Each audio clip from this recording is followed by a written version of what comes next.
Epiphany, and this was the open session for culture, infrastructure, vendors, and build. I hail from VW Buscamp, and we don't really use much infrastructure or vendors. So I'm happy to moderate this discussion, but I think we had a lot of good ideas and suggestions that came up in advance of this, and maybe since we have such a small group, we can just introduce ourselves and talk amongst ourselves. Okay, so you want to start? I'm going to go that way. I'm Shelby or Ratchet, part of the Enchanted Living Forest. We're a camp of like 70 people. Still figuring out our stuff as always. Good to be here. Topanga from Blackrock French Quarter, about 200 plus. Gadget from Blackrock French Quarter Piano Bar. We range from like 40 to 70 people. Michael, Balkan Empire, 75 people. Katie, and our camp is Fire Spinners. I'm with Vulcan Empire too. Lauren. I don't have any on the camp. Same. We're all in the same camp, so like 75. Spice Roberto, Do More Now Village, home of the Firehouse and Astro Shack Java Joint. And our camp size varies from about, our village size varies from about 115 to 150-ish. I'm Zach from Camp Salute Your Jorts, and I usually design and redesign our structures there. Dwayne, Blackrock Center for Unlearning, about 115 people. 115, 125 people. I'm Captain Vic from Children of Chaos. We're Camp 35 to 40, and I'm also on the Camp Development Council.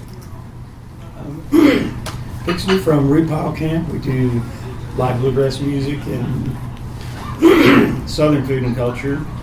About 150 people. We utilize several OSS vendors. If anybody has questions about that, we tie into that whole scene. Anybody? And you're also on the council. Yeah, I'm on the camp council. Applesauce from a Shack of Sin in Snowflake Village. Our village is theoretically 150 people. Our camp is theoretically supposed to be 30 people. We're 5 camps, supposed to be 30 campers each. I have 55 sterling applications right now. So it's going to be tough. We do use outside services for water, gray water, things like that. And, yeah. Emily, alcoholic. I'm also with the RCU, and yeah, we're theoretically 100 people, but he told you the truth. And we just have a couple of David, VW Buscamp. We typically have anywhere from 50 to 75 buses, depending on how many actually make it. That really kind of dictates society. We should have a couple behind. You sort of drive your infrastructure in. We do, yeah. It's a radical self-reliance. Unless there's a big kill, right? That's our teamwork. It's really a big rescue mission. It's really big. You're just a bunch of hippies, right? Yeah, right. Mechanics. Yeah. I'm Joshua Tree, also Hummingbird. My arc, I was with Red Lightning, 200 human camp, massive amounts of infrastructure, lots of things. And then shifted last year to Nectar Village, a really small camp based off 4, which is 8, with very focused things. And I'm the operations lead for BlackRock Labs, working with solar energy systems in our projects in Bean Camp. So really familiar with how everything's moving in and out, and a lot of infrastructure stuff.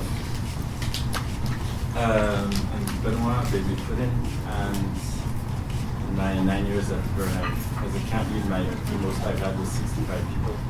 And I've been working with Joshua Tree, supporting his logistics. It's the nightmare of Red Lightning. And then now I love it because I'm with Joshua Tree supporting the solar project, and there's 8 of us in the camp. Super camp. I'm Philippe from Comfort and Joy. Ran the camp for the last 7 years, and we've relied on outside services more and more over the years as we've grown. We're about 100 campers, and we're going to be unemployed for our 17th year this year. Hey, I'm John, or Headmaster Janice from Fly School. It's my third camp. This year we were at 430 people. And on top of that, we had Christina, the giant yacht, Jaguara, the giant jaguar, Incendia, the fire zones. And so we handle a large camp and some major projects. So we use a lot of infrastructure and try to rely less on OSS, as much less as possible. But we were still one of the camps that got the letter 2 days ago from OSS saying, you're one of the 20 camps. So, anybody else get that letter? What's the letter? What's the letter? Yeah, Candy asked got the letter. They sent a letter to 20 camps saying that we rely too much on OSS. And they want us to pare that down. I was kind of surprised because unless you count United as part of OSS, I bring everything through the front gate. I don't bring anything through the back gate at all. I spend all Monday, Tuesday on the trailer like that. What was the stats? I think it's a You 20 bring all camps, your it's trailers through the 50%. front gate? I bring everything through. For the last 5 years, I bring everything through the front gate. I don't bring anything through the back gate. I think we're missing out on some logistics Except fun. the borders, right? Yeah. Missing out on some fun. Yeah. I'm definitely missing out on some time. 5 mile an hour fun. Anyway. Hi, I'm Soile from Glade School, so we're leaving with that. Hi, I'm Daniel. I did a lot of infrastructure for LED dynos.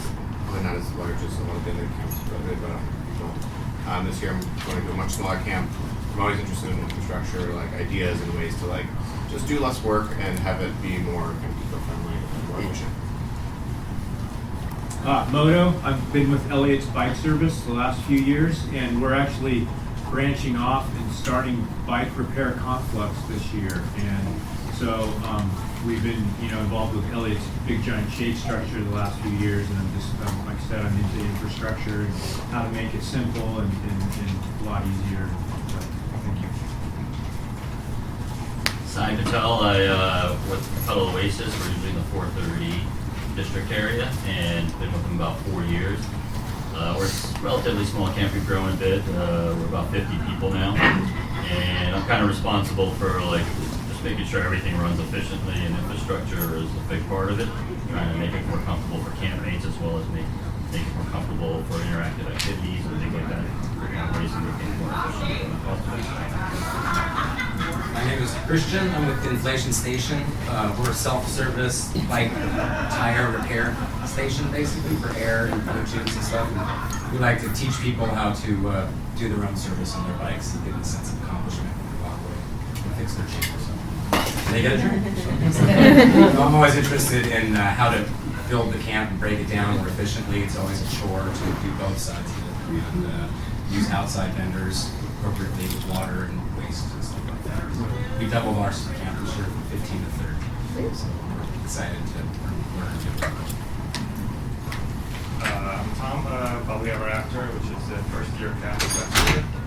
We're probably 50 people, and my interest here is to help balance self-reliance with the infrastructure, like say kitchens and showers and that sort of thing, and also what's the most efficient way to organize stuff for build and pack, especially across years, so that there's less time wasted while I on organizing. I'm Tim. I'm with the Transformation Station. We're 615G usually, and I'm always interested in having less reliance on hydrocarbons and more reliance on renewables and things like that. I'm Stan. I'm also with the Transformation Station. We're a consciousness-focused camp, so we're building out some of that teamwork. Just here to learn. And our camp has doubled in size every year the last 5 years. So we started with 3 people. Next year we're I think this is the year where we level off. But infrastructure issue, like we have RVs packed to the gills coming in through the front gate and rebar flying through the windshield. I'm trying to figure out how to solve that. Stronger windshield. I'm Brent Galactic. I'm with second year camp with Tom, and I'm interested in shade structures. I have my own full zero solar power that I'm kind of prototyping for possibly the whole camp, and just general infrastructure build. Learning about impact wrenches. I'm about to buy my first impact wrench. Yeah, lag bolts, back reds. D-wall. D-wall. More than one. Oh yeah. Bring more than one. Everybody gets it. My name's Gabby. I'm with Epic. We are the container camp, basically. We figured out a good way to retrofit, remodel, stack people inside. We use shipping containers for absolutely everything when it comes to infrastructure. I'm here to hear how other camps are doing it. Maybe give out some ideas of how successful we are with ours. And we are also building a new, really large structure this year that I'm trying to get ideas for. Aside from shipping containers, what that would be. How do you guys? Do you guys own your own big heister? No. That's Yeah, the trick with containers. How do you lift a 40-foot full container? We make friends. Yeah, they're incredibly good at it. There's so much to learn. And what do you put on top of shipping containers? You put solar on top of all of it. I mean, that's the thing, just solar panels on everything. Wow. That's me. Introduce yourself. My name's Sarah. I'm with Sketchy Camp, second year camp, just trying to get ideas from people. Did I get everyone get a chance? Okay. Boz with Mudskippers. We are about 75 people, famous for our fruit smoothies and our Crack is Whack Whitney Houston party. It's really awesome if you haven't been before. Best party on the planet, absolutely. And we're doing a big expansion of our infrastructure this year with a 75, or well, probably be more like 50-foot tower with some sails going off. So we're also doing impact drivers and lag bolts this year for the first time. So we're excited about that, but also scared. Are you using wind power? No. So that's actually another thing we're kind of looking at this year is power this year. So What about wind power, solar guy? Am I the last guy? Okay. So I'm Chewy. So our camp is a bunch of long-time burners, but we're actually a second year at doing this particular project. We doubled in 2 years. We went 60 to 120. They gave us a ton of room. They were really nice to us last year and gave us a lot of room because they knew we needed the money for infrastructure. So we have a lot of shade. We use pretty much all outside services available. We use United Site for porters, gray water. We had Miko deliver water. We had produce delivered for our kitchen. Fuel delivered. I know everybody's like, you can do that. And then that's about it, I think. Yeah. I'm here to get ideas too, and see if that was really a good thing to do or not. We just did it as an experiment to see if it was a good thing. It was our first kitchen, so. Really like to hear if anybody's worked with Miko and had a good experience. So that's how late do they deliver it for you? How late? A day. And that's if I chase them down. I have to chase them across the playa and just go, you missed us yesterday. Pardon? Did they proposition you for sex? No. That's your mind. No. Then you probably had an okay time. Maybe next time. We've been working with Miko for about 5 years, and I know they told me this year they're not, they're still get their website up and get it up and running, but they said that they'll do it by the first week of April. Okay, April 6th, they said it should be up and running. So that way everybody can submit their requests. Well, none of the vendors have been allowed to contract. Yours on waiting lists right now, and then once they get the okay that they're They just got authorized it. vendor. Playground they got it said now? it's okay now. They got it. Yeah, she sent the email. We talked Friday. For us, they always delivered the water eventually. Yeah. But we basically planned on at least a day or two. So we just early scheduled them, which isn't the best thing to do. And then we just said everybody make sure you have water until Tuesday. Which isn't the best, but. Did anybody use, I saw in the camp application that if you offer water, like Misters or something, for the public, that you could sign up for water deliveries with part of the BM organization. Has anybody used that? No. We had it Okay. delivered once 3 years ago, and they were still late. It wasn't like it Okay. was still not a. We were trying to get more people to come in via Burner Express. We were trying to get as many cars not going through the gate. So that's why we started with the water.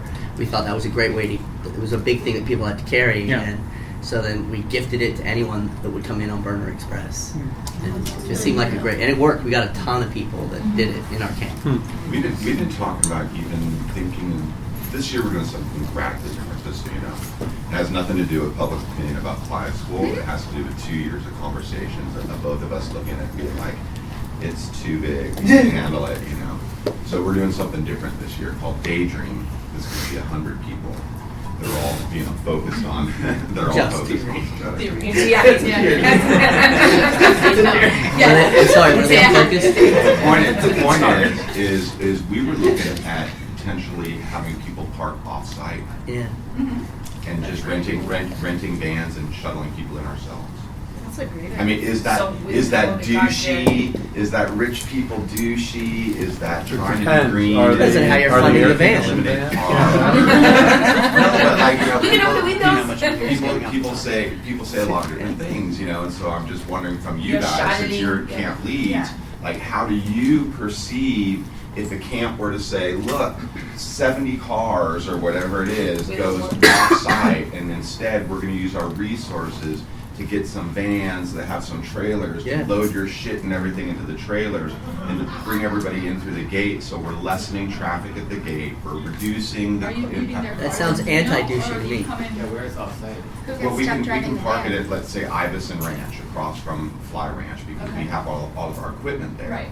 So we're part of that co-op, so I can go to Iveson Ranch and say, park 70 cars here, and we'll have vans, and we'll make it fun and bring everybody in that way, and reduce the amount of cars and traffic and all the rest of it. The board should have a special line for that. Can I just stop us for a second?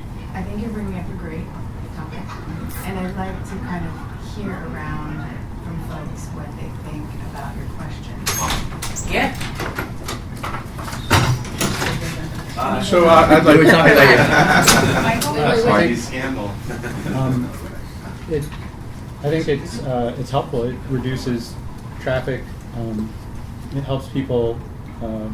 One of the benefits also is that if people know they have transportation, they're more willing to stay to help with breakdown instead of like scrambling for a ride at the last minute. Escape.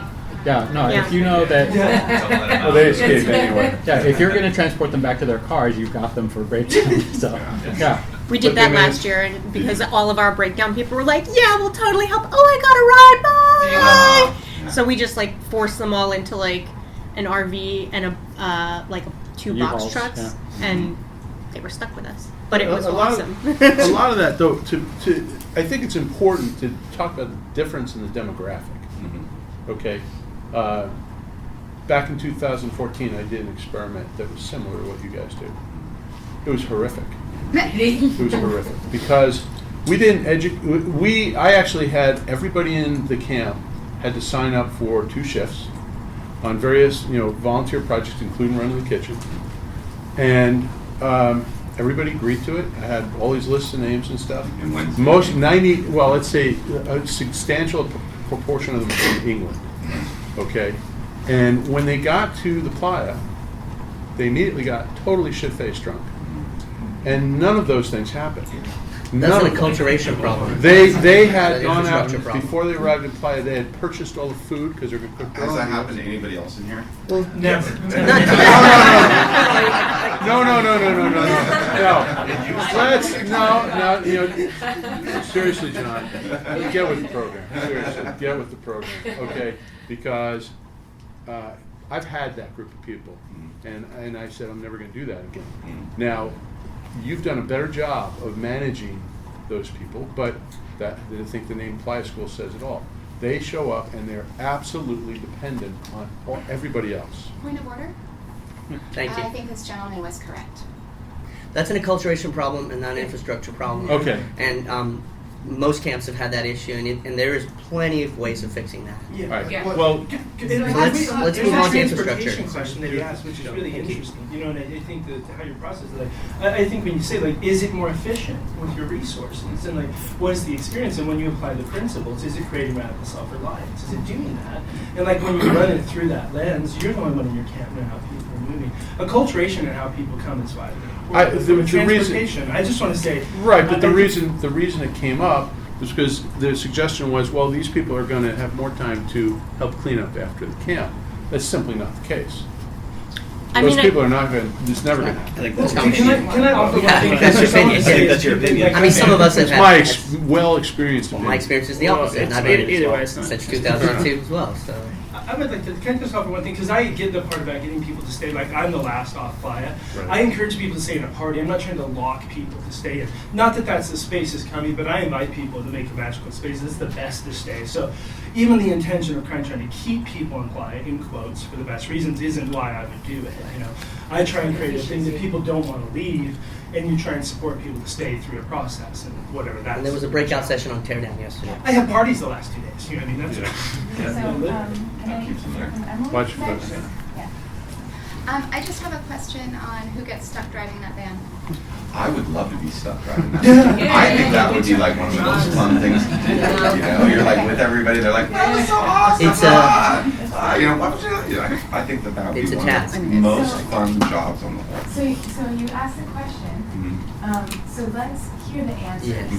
Okay, and then we can respond like this. Yeah. Okay. Yeah.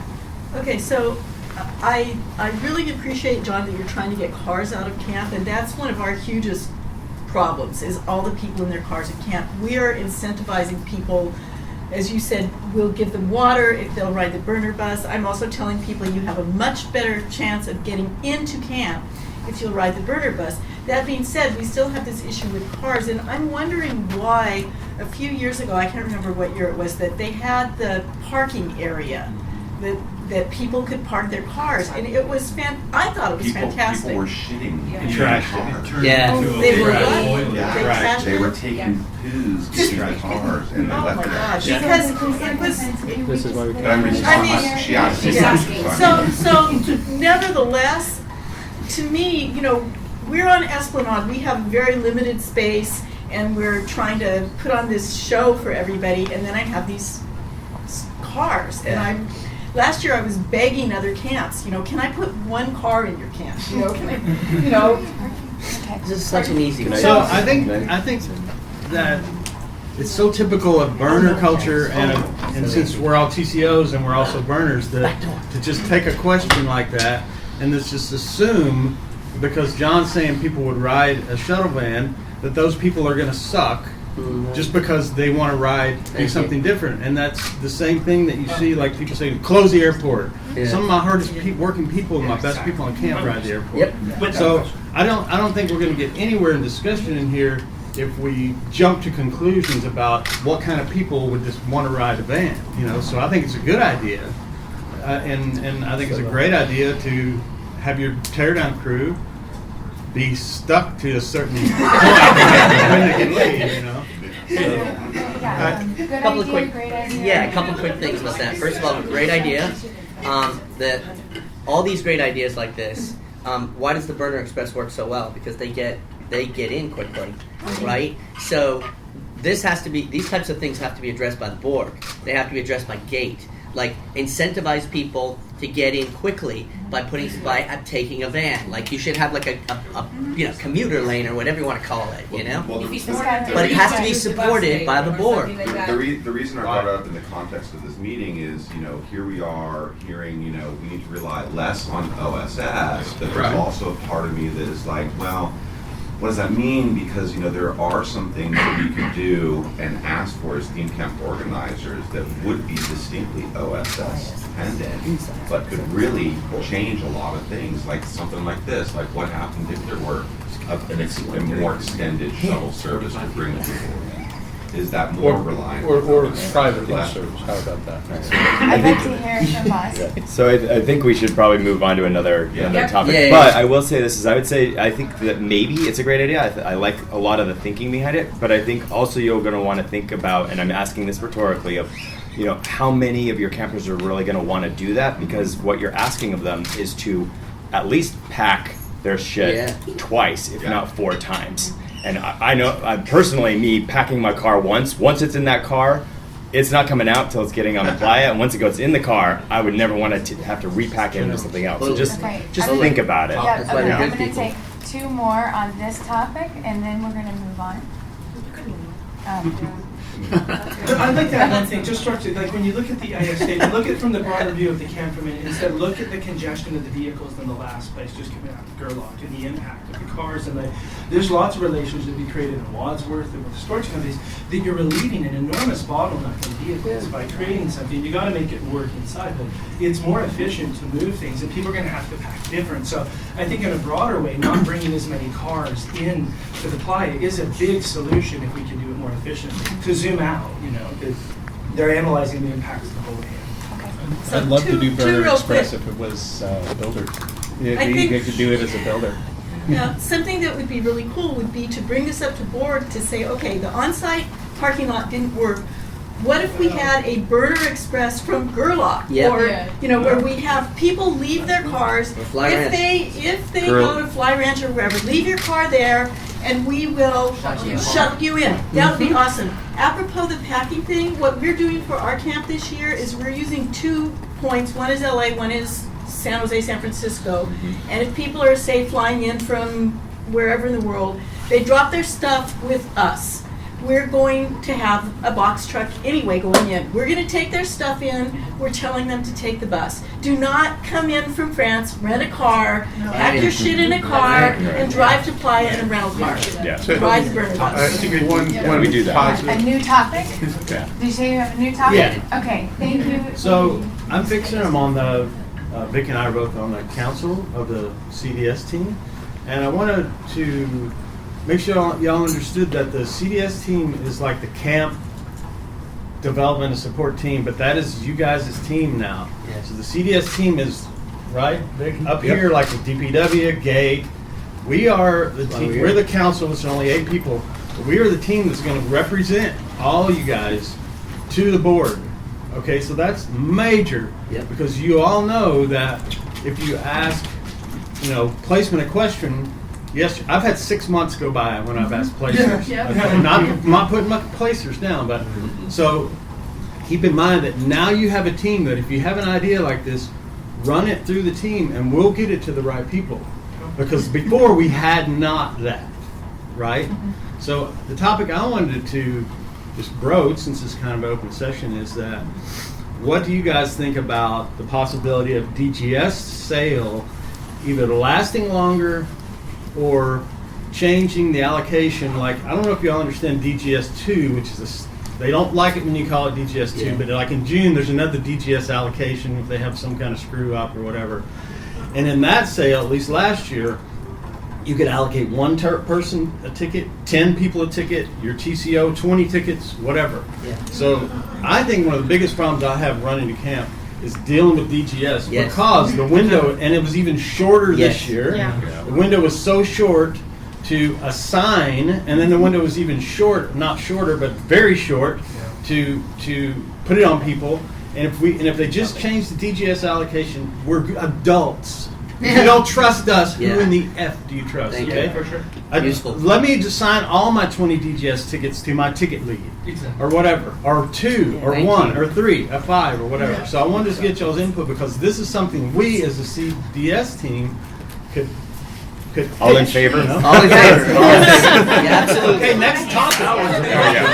Next topic. Well, alternatively, if they won't do that, perhaps a later disbursement date, so that we actually have a chance to line the people up that we need to get. There's lots of ways you can do it. You can do DGS after main sale, which would be mine, but I know I would get crucified. But I think that's what it should be. But if you just made the DGS sale longer, Because if you're a 150 person camp, this is back to judgmentalness, basically. Yeah. You're a 30 person camp, it's probably not that hard to allocate your DGS. 150 person camp, you got 40, 50 tickets, whatever. Yeah. Count our cars or whatever to allocate.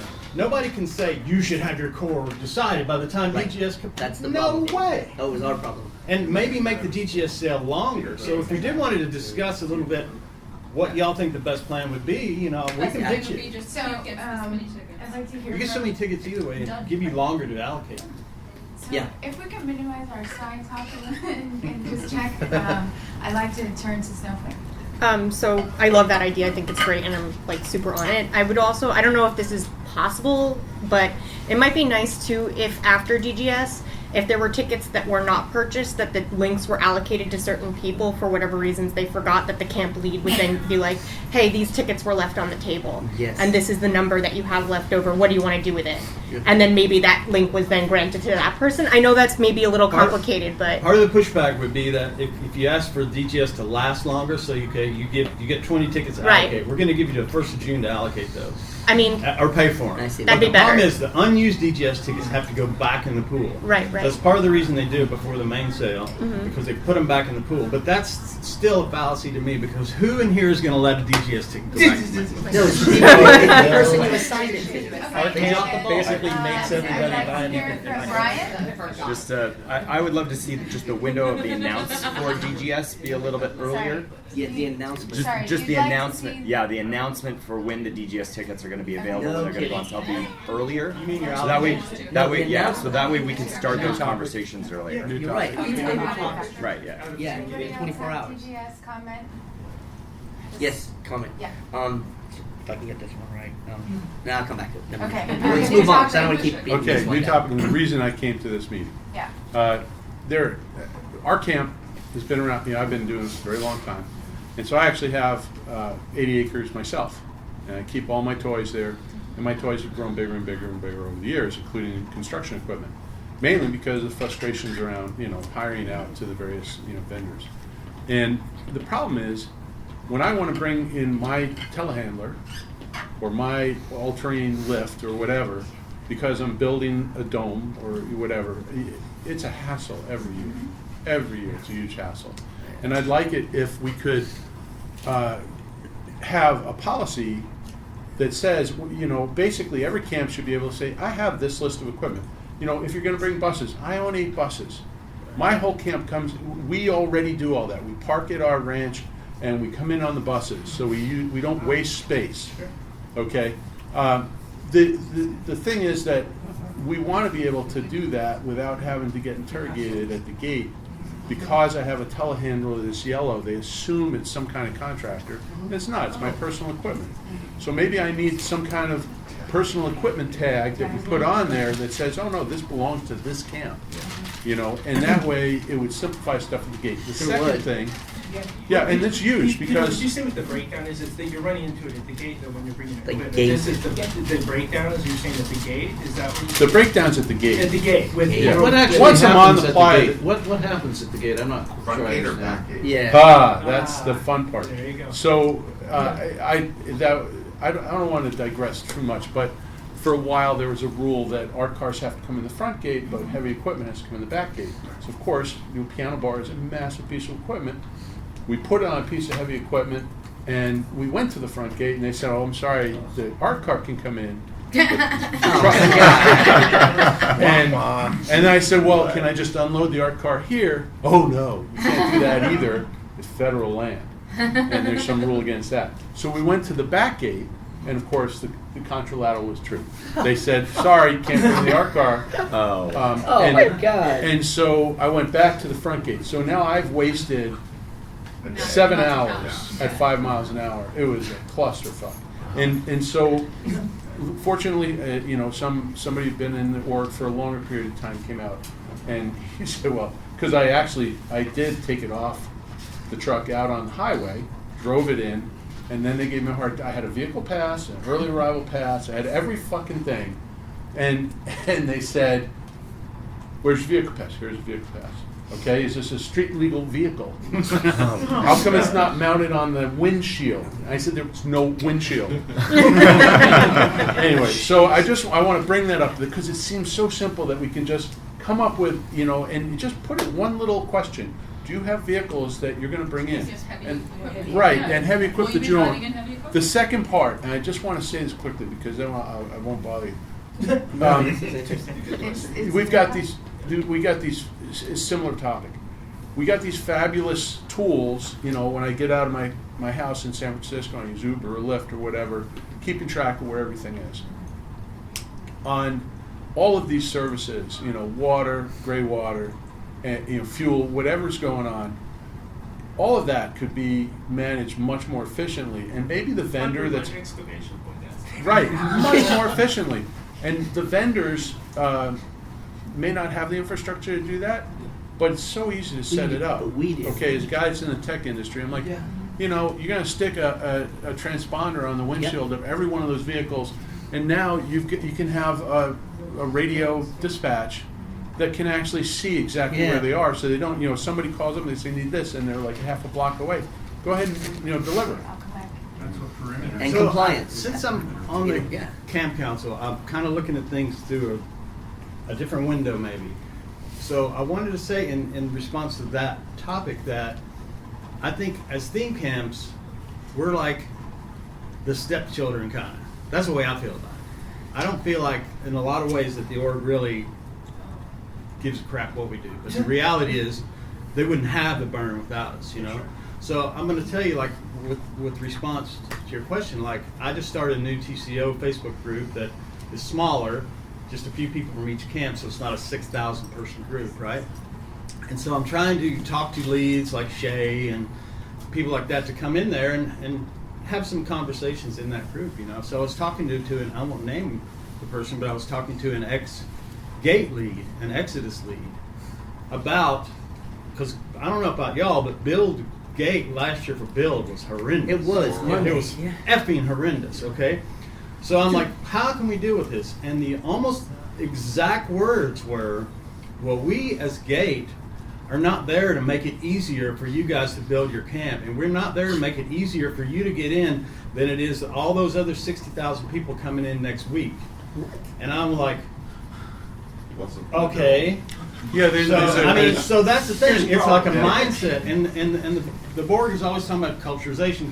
Yeah. Blah blah blah blah. And like, how about having some yourself, y'all? So I mean, if we don't stand up for ourselves, I don't but if we don't stand up for ourselves and let them know what we really need and try to help change their mindset, then it's going to be hard to fix those kind of issues, Because those little specific things, like I would love to see a re-entry lane at Gate. Absolutely. And they'll say no because you got to get searched anyway. I'm like, I had 8 entries last year. I have 14 things to move through main gate, and every time you re-enter, bam, you're right through. They hardly search you, they don't do anything. So that's just bull crap what they're saying, Yeah. So, but if we can stand together and say this is what we need, we'll be better off. Now you got a team, right? I'm not sure if they're with you, Fixer. I don't know. Thank you. I have a topic change. Switch. I would like to comment on this. Okay, hang on just a second, and there's one in front of you. Yeah, I agree with Fixer in terms of impact, and that's like it's a layer of that same problem. Okay, if I'm bringing my own equipment in, to set up a camp, there should be a convenient way to get that done, where I'm not in line with the cast of thousands, and there's so much emphasis on expedient delivery of people to the playa that they've overlooked the fact that people who are trying to build the Burning Man as it is, people who are really contributing, are kind of getting fucked. I mean, seriously fucked. Yeah. Well, what they will say is you can use OSS. But right? yeah, they'll tell you, they'll force you to use OSS. And then they say don't use OSS. Yeah. Well, then they say, well, we're not going to make Gate easier because you could use OSS, but don't use OSS. But the important part to point out there is that I understand they're trying to org is trying to mold and have the right vendors and whatever, but the OSS, I've talked to numerous vendors who just said, fuck it, I'm not doing the Burning Man. No, I don't do that anymore. Yeah. And so what happens is, as a theme camp that needs access to OSS, that needs access to our own equipment, we're basically being beaten over the head for doing what we're doing, to the point that people just say, I think I'm done with Burning Man. Over and over. I'm just done. Let me face it. So I came in through a theme camp. This is my third year in play, but I came through Red Lightning, a theme camp, heavy inside of it. Really got that reflection. So I think in general, just talking about the board like it's one cohesive thing is a slippery slope. It's not that. Jody. Like to say that someone said something around gate, okay. But what I feel is the opportunity, instead of backward looking, now with the CDS Council, let's form a specific request around heavy equipment in camps that's more efficient, that works for the EIS, that helps us move. And let us come in with a focused request, and let's bring it in this new space that we need to handle better equipment better. And you want us to be more resourceful. You have to empower us to be more resourceful and make a direct request. And now we have a council to do it. So I want to bring in the president. That's a great way. That's a great phrase. And let's look at how we're moving things and come with the requests from the theme camps through the council and say we need this year. And let's start. And the other thing that'll do is it'll allow us to bring in equipment. If you're bringing your own equipment in. And I'd love to be a part of that. We'll pitch it. Yeah, So for sure. I just want to really quick comment respond to that. That's great, but it only works for you. That works for you guys. But the majority of theme camps do not use heavy equipment. Don't need it, right? So for us little camps who also need to get through the gate first thing on Monday, right? We need to all be in part of this. Like, I want this to benefit us as well. So a special exemption for big equipment, no. But everybody needs to get in. So what about build All a right. gate? Does anybody have a topic change? Build a gate. Okay. Yeah, I'm interested to know everyone's experience with the BRC container program and other outside services that provide containers. And if anyone ever has even heard of a single person getting a container through the BRC program from the waiting list. Yeah, we're a small camp. We were one of the first containers in the program years ago. And my experience is that it's a great program. Being able to load your container, have bring in, take care of it. Yeah, no, I know that's beautiful. I'm talking about getting one. So my point is that for years now, that's been on a waiting list. I've never heard of anybody getting one. And the fact that you don't have access the rest of the year to your container. So, I mean, basically, we're putting dusty rugs back in the last day, and then next year we hope the heck there's no black mold. Yeah. Is that the $800 one a year? Yeah. Okay, yeah, we're on that. But. Yeah, we got offered. We were on the list 5 years, and we were offered it last year, and had already gone a different direction. So they offered it us last year. It's about $5,000. If you want to know the numbers. We have one. I want to know how to get access to them. Oh, because get to it. We had to do it. Can I make a comment? Access to get in the program. Because we were on the waiting list, did not get it through the waiting list, had to get it through a private party. So well, it took us 5 Here, and I'm standing right here, so I just want to ask us all to minimize our side talk. Well, we're trying to figure out what she's talking about Okay, over here. but So, if sorry. you listen, then you might hear what Well, she's we saying. are listening. Okay. Until you are listening. I'll simplify the question. What other vendors are available to use storage containers since the BRC storage container program has very limited and probably biased and favored access? Let's do fixer. I got you. Got it. I got you. Okay. So Brad Pike has containers, 20s and 40s, that he will bring to the playa. It's about $3,000 a year to have a 20-footer delivered from Reno. You have access in Reno at his yard, and it's about $6,000 storage and container. Your own container. You have to buy your own container. A 20 is about $1,500 to $2,500. A 40 is about $2,500. I'm getting very broad. We're doing a panel on this at 11:45. Actually, this exact thing. So Brad Pike can do that. Willie and Gerlach will store and deliver 20-footers for you, but he's like full and he's hard to deal with. Tammy at Empire. At Empire, Tammy is Sonny and Gay's daughter at the Empire storage facility. She has a lot, and she will let you put a 20 there, as long as it's on like 404s or something, so it doesn't sink into the ground. And Willie will deliver a 20, and most of your Last year he wouldn't. I know, because he's full and he's a pain in the ass. He would not deliver. He's a grumpy old fucker. But anyway, he does it, but he's just full. So there are some people that, if you check with OSS, that will bring, like Pike would probably bring a 20-footer from Tammy's, and a 20-footer or a small semi or whatever from Empire, Gerlach area stores is going to cost you about $200. They just came out with a new price for the tags yesterday. The same price. Trailer tags are still $200. OSS raised the RV tags to $600 actually, coming through 0.1 gate. But you can get a container moved from local storage for about $400 each way and a $200 tag fee. I would suggest always is just get a small semi or a box trailer. It's so much, hugely more In box trailers with wheels? Yeah, Yeah. a wheel trailer, because you have hugely more flexibility in who can move it for you. Yeah. Robert? You may also want to ask and see if people can share space in their trailers where they're on the program, because I know we've done that in the past, where we've had stuff from Clamcocks in our trailer. So, Dwayne? What are so the OSS vendors? What's it usually run to get a box trailer, to say from like Reno? How big? Here's the problem with OSS and transport. And this is No, a just get it topic. moved. This is a topic I was even thinking of bringing up, but I don't want to hog. But like we helped Sauce move a small trailer last year that she stores in.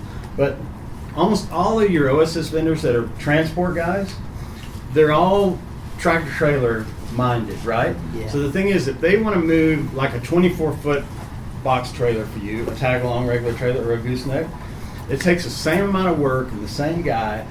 We look at a big tractor trailer and think, oh, but they look at that like, oh, that's just my truck. Let's go to McDonald's, you know?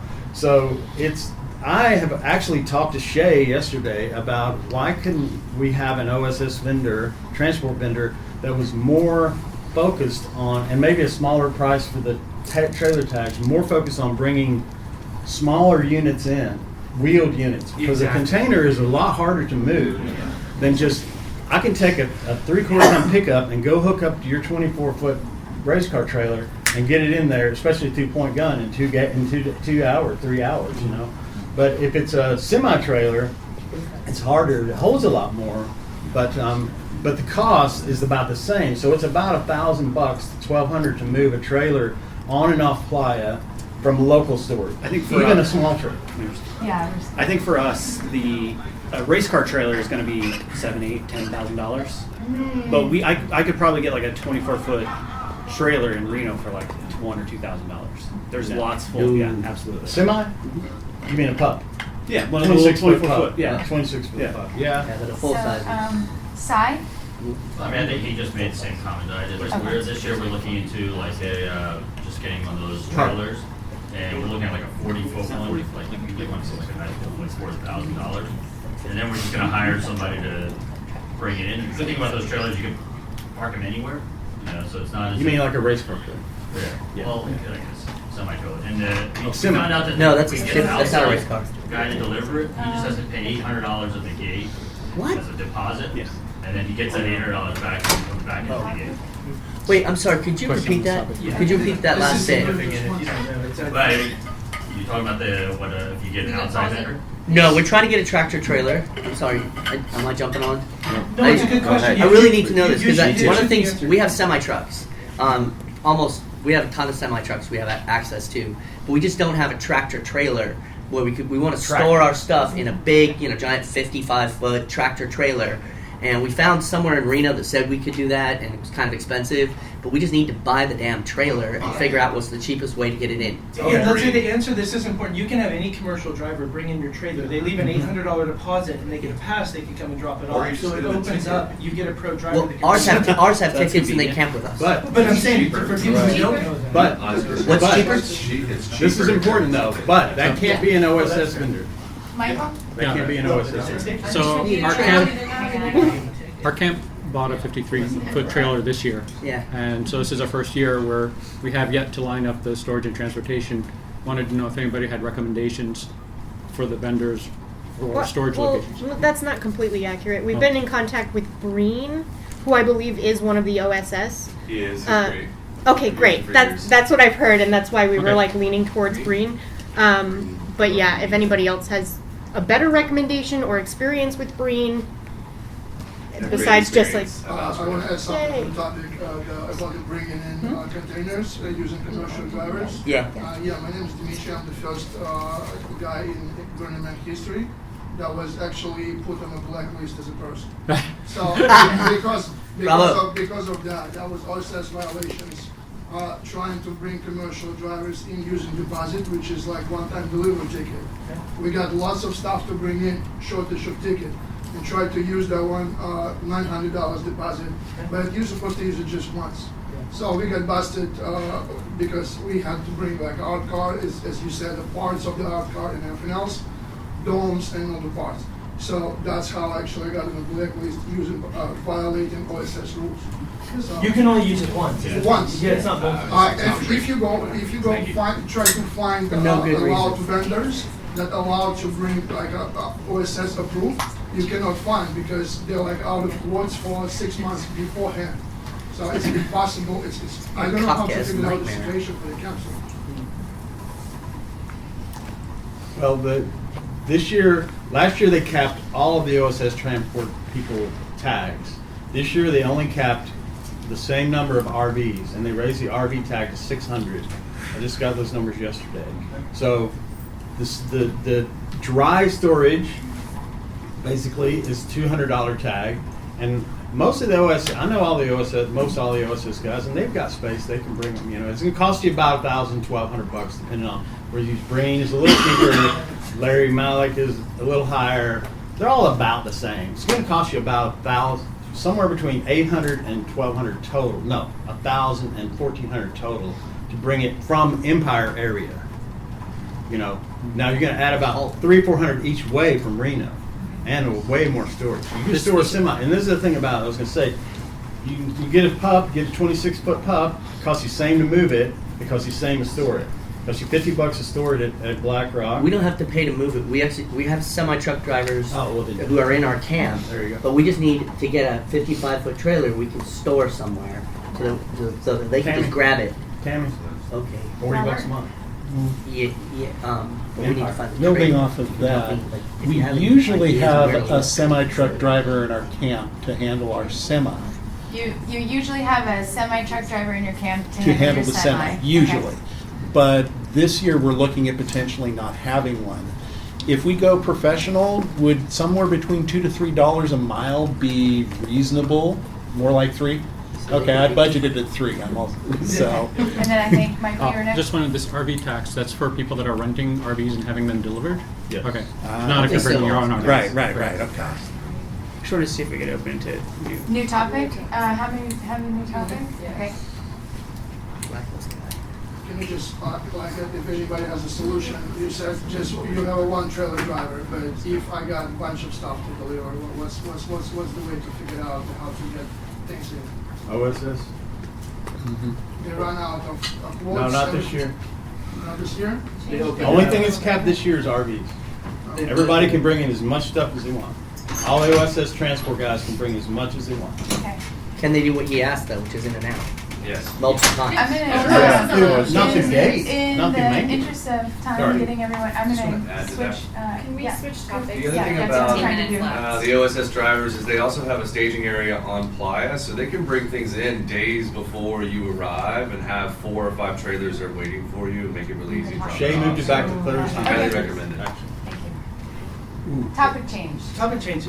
I wanted to, make an offer of what's possible for us. I'm coming from BlackRock Labs, and last year's in Nectar Village, 200-person or human camp powered by solar and batteries. So I'm going to put forward to this crew what was really I see possible and what we're working on with BlackRock Labs, that every single camp in the next 3 years can move to being mostly powered by solar and Our batteries. air or quality batteries. on the playa sucks right Yeah, now. let me So just say we this, really that's a need big to- statement. So dusty.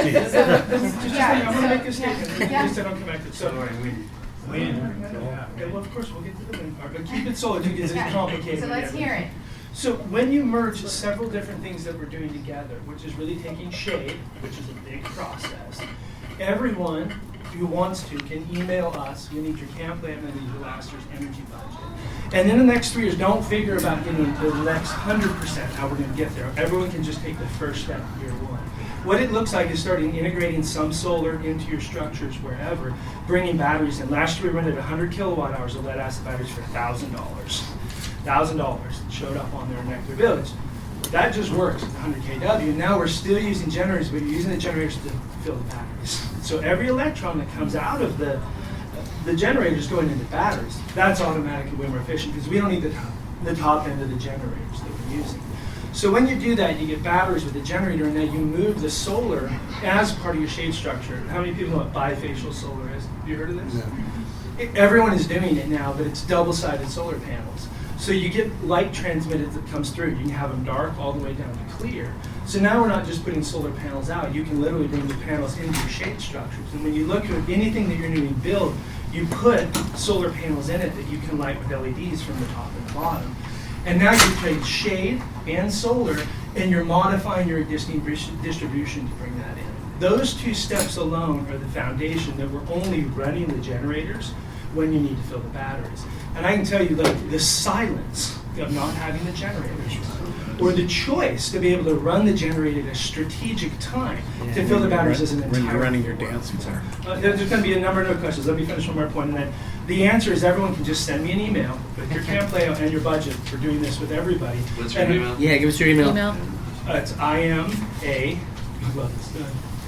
global citizen at gmail.com. And I'm How am I Joshua going to remember Tree. that? Oh, and whatever, we can send it out. I'm just teasing. But, so with that, putting shade, generation together, and now merging batteries that we can rent inside of it is going to be another part of this operational thing. We're going to start getting a lot more batteries. And so I want to work with the council on, well, it's an important thing. We're going to start moving them in. But when you now come and you put a little bit of wind inside of it, you now have a hybrid generation system. The challenge with solar is dusty days where it's storm. Yeah. You start to feel it when you start having limited days, but once you have a little bit of wind, which is beautiful and inexpensive, you now get it at night and you get it in the storm. So now there's this bimodal thing that we can get turbines, and don't look at just sticking them somewhere, make them, the technical term is super fucking pretty. Yeah! Light everything. So you SFP all of this with pretty glass and turbines, and look at your new structures from the place of integrating the solar first as part of your shade and then backing into it. The other thing it does that's really interesting, what we're doing is we take massive generators and we run distro because we're trying to put the generators in the least worst place, right, and not piss off your neighbors. What instead is you don't have to have as much distro, because when you put a little solar with a little bit of batteries, now you're backing up a battery from a battery, which can be a much lighter cable, and it's not pulling the loads across. So you have more microgrids that will emerge that you don't have to run as much cable, which is a saving in energy and infrastructure and cost, and most of the camps already have their own distro, so it's more of a modification of what you have. Step one is a little bit of solar, bring batteries, with a generator backing it up. That automatically changes everything. And I want to talk to two things. It's the silence, but it's the experience in the camp. Once everyone in the camp understands that energy use and how clean the panels are is related to the sound of the generator that's turning on, everyone's on board with the process. Because no one wants to turn on the generator anymore, so you fight it. So we can collapse a lot of physical structures now into generation and make it super fucking pretty. And we can have these periods now where we can hear the shitty house music in high def because we don't have generators. We can really hear it. I mean, all of it. I want to make one last point. Do you want to host a session at lunch? I'd love to Yeah. I want to hear lunch. Yeah. Let me talk about one more point Let's that's do really another deep inside, and there's so many questions, but let me just practice that. It's really beautiful. So when we start moving this, it's happening at every single level. It's happening inside of the board.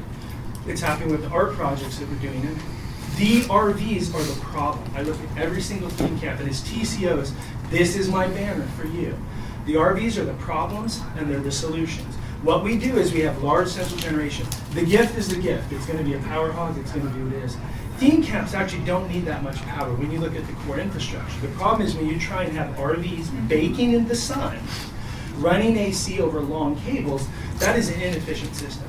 Every RV owner puts solar panels on the top of your RV as a shade, literally just put them on the top, and buy bigger batteries. A little bit bigger battery Now the RVs are part of the solution. They're shaded, and you're filling the batteries on the RV, and you're not trying to run an AC system. Just let me finish this point. So as the theme camp, it's the RVs, and as camp leaders, put it on the RV owners. You're the problem, you're now the solution. And this can all move very fast. That's great. Thank you. We can't. Before I take comments and questions on this topic, can I get a show of hands about if we'd like to move forward or change topics? Move forward. Change topic. Change. Okay. Will you do a lunch thing? Yes. I have a million questions. Okay. Yes. New topic.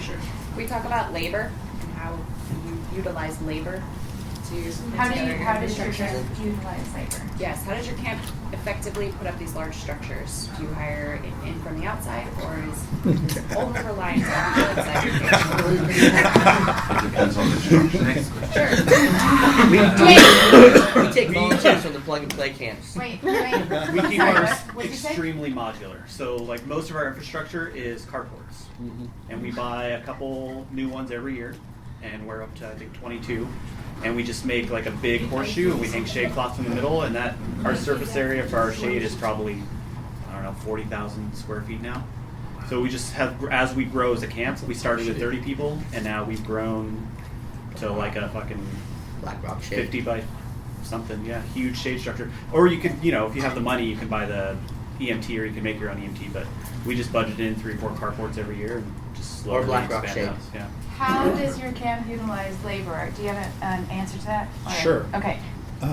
We have a bunch of people experienced in the building trades who are willing to put up a 3 to 5 story building that's based off of Costco warehouse shelving in the desert. And we have a bunch of load-bearing plywood. Can I have the And- numbers? What? Recruit a build crew.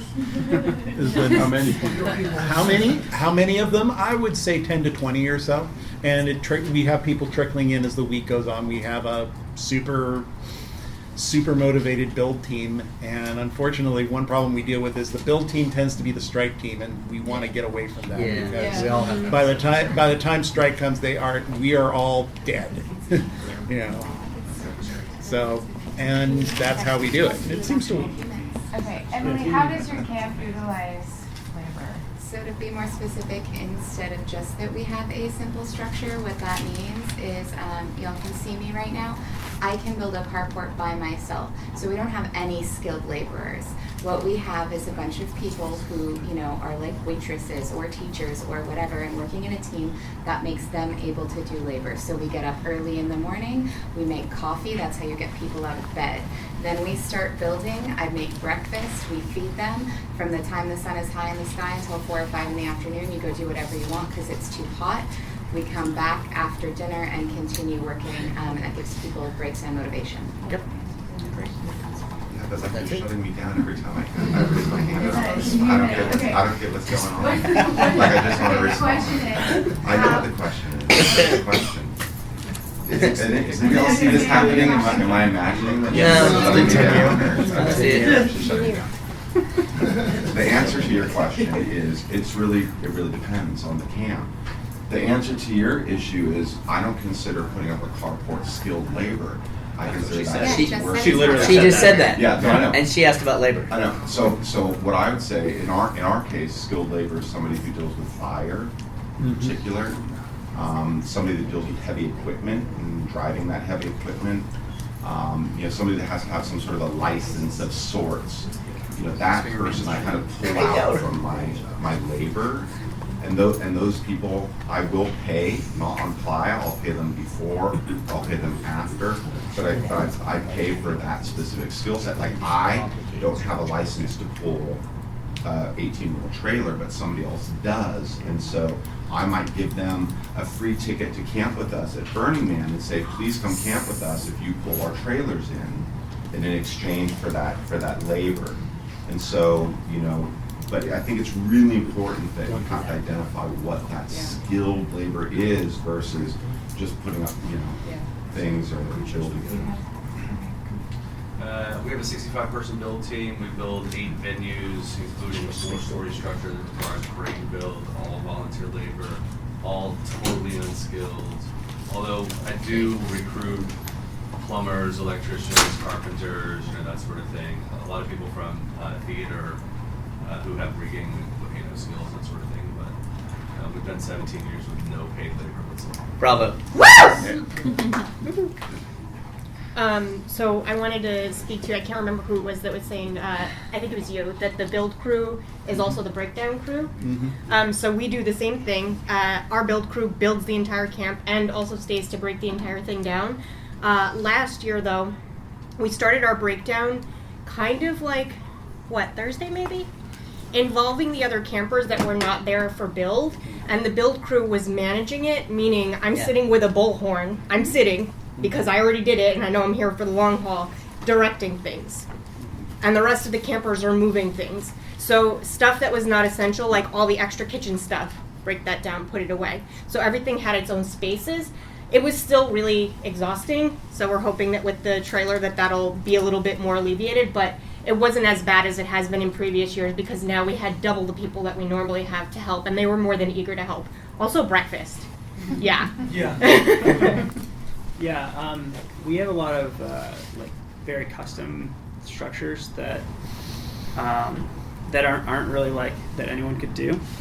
So I've found that if you do have things like that your knowledge is confined to a few people. I would always pair someone that has expressed interest in giving energy year after year that doesn't have any knowledge. Pair them with that person that's done it, and make sure they just sit there together and work together for the whole setup. I think year after year you'll have more success if you do something like that. There's also writing things down. I have, for years, I was the only one who knew how to build our camp shower. Then 1 year, This is a great example. 1 year I spent a week putting together a document, how to build it, and since then I haven't had to build it. I just hand the document over to somebody else and they're go. But it's meditation. It's no fun and it's hard work to write that documentation, but it's so worth it afterwards. Thank you. Daniel. So we had this, when we first made this large dinosaur head, we didn't know that setup and tear down is what we should be optimizing for. And it was turned into this three-dimensional jigsaw puzzle that two people knew how to do. One person quit immediately after. I'm never doing this again. So we had a lot of trouble getting that knowledge spread. I think the biggest influences of how our camp set up came from 3 days to about 1 day. Was that we did a lot of documentation, so basically, and labeling. So we labeled all of our edges, and we wrote much better instructions about how to put this thing together. And we had somebody who works for McCarthy, my cousin, who camped with us.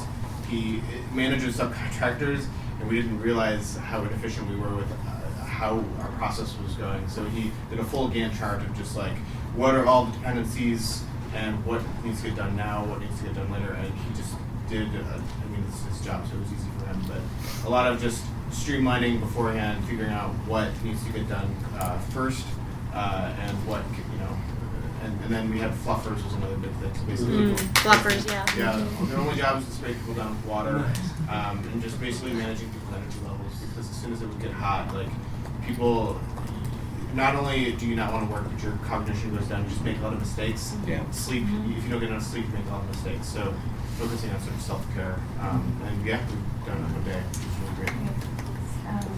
Is it a comment or Just wanted to add one thing. Okay. Actually, two things. The one thing that I think has really helped us with labor is every year every lead is required to train people for their replacement, whether they're going to leave next year or not. So every year we have training as part of setup and breakdown. The other thing is we have a kitchen crew whose job is really to maintain the vibe.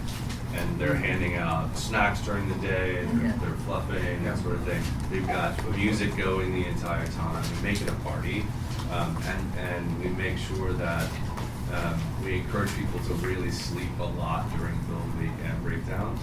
And it's totally changed their vibe. We went from people literally burning our infrastructure and running away and leaving the truck there to now we have more people who want to set up and break down and we have space for them. They're all great ideas, but we implement the same thing, learn our lesson the hard way over the years. Another thing that works for us is We don't have any paid labor. Once the shipping containers are on playa, everything else has to be done by the people we have, and we don't have anyone with skilled, certified skilled anything. We're 160 people. 160? Yeah. What we've learned is anything we can do before we get on playa, we are going to do. When it comes to packing, everything is packed up. This is the shade structure for the kitchen. This is it, like kitchen project, lounge project, art cart project. It's all pre-done, and then we break into groups. Someone who knows what they're doing from previous years with a newbie. Together, we're going to go and do this. And it seems we build camp in probably 2.5 days. It's fast. I was going to say that it's taken me a few years to understand this, but you don't probably need we don't pay any laborers. But two things really, I'll try to keep it short. But one, it took me a while to understand this, but letting people do build is a gift. If you do it as a gift to those people, then you'll have a better time getting people to do it. And because you'll find people that understand that it's a gift to be able to do that. Because I'm handing them 14 trailers worth of stuff, and I would love to just walk into a camp and build it and not have all this other bullshit that I have. So it is a gift. And the other thing we do, I think, has worked pretty good last year, is that we had too many people last year, but this year we're going to have like 5-person teams, and each team has a lead. And that lead is in charge of that team for build. And you go build the scaffolding. Here's the book how to build it. Come back to me when you get done, to our lead, build lead. And that way you don't have 8 people standing around drinking beer, hammering stakes in the ground. You got small teams that do this and then come back, right? Yeah, well, for me, it's really both, and I think you have to look at what you're identifying and really match the project. Things around safety, if you're going to put up a 60-foot dome with a crane, you need someone who knows how to operate a crane. It's not a first-time experience. You're going to leap in and do that.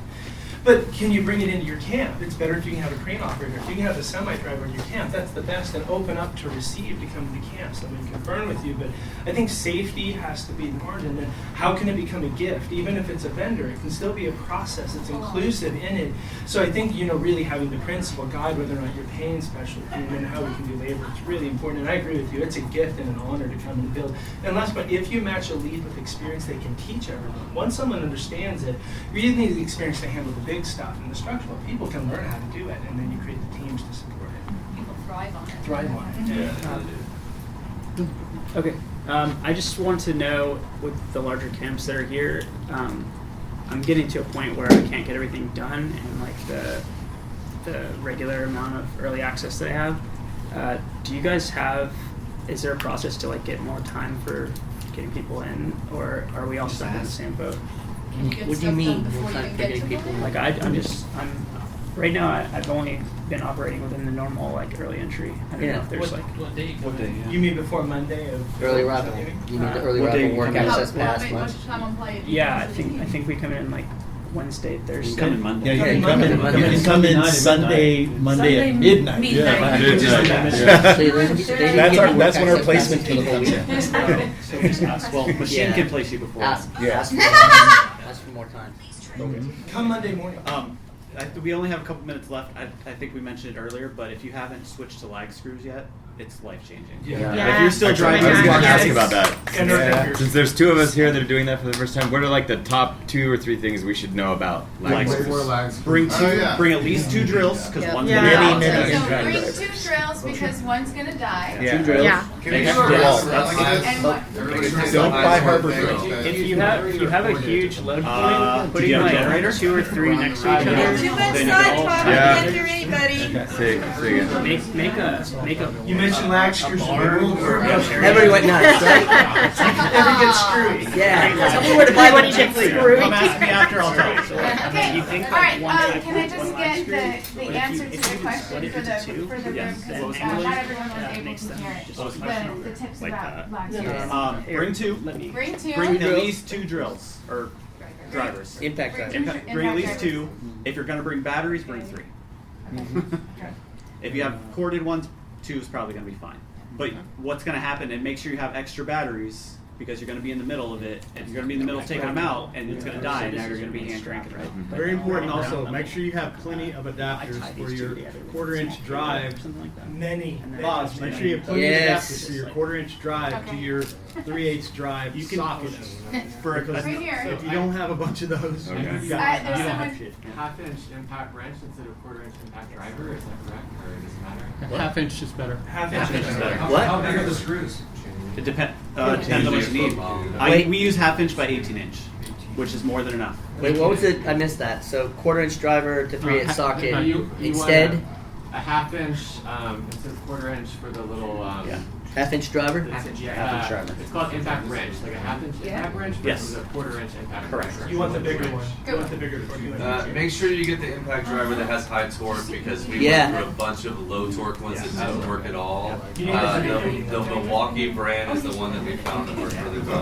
Okay, we are, if I can get everyone's attention, we are out of time. I wanted to thank each and every one of you for your enthusiastic participation. Thank you. Wait, one really quick thing.